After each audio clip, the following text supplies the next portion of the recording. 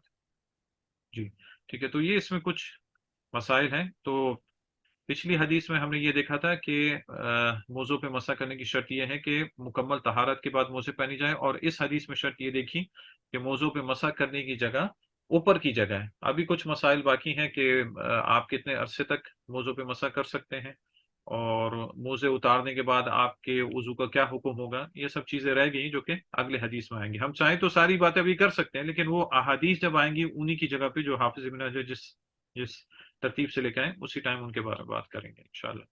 ٹھیک ہے انشاءاللہ. اس میں کچھ اشکال یا بس انشاءاللہ اس کو بس ختم کرتے ہیں یہیں انشاءاللہ. پر؟ جی نہیں بس الحمد للہ میں چلو ختم کر لیتے ہیں. جی ٹھیک ہے. یہاں پہ کوئی اشکال نہیں تو بس انشاءاللہ اس کو یہیں پہ روکتے ہیں. اور یہ دوسری حدیث جو ہے یہ حسن ہے، لیکن شیخ البانی رحمہ اللہ اس کو صحیح کہا ہے.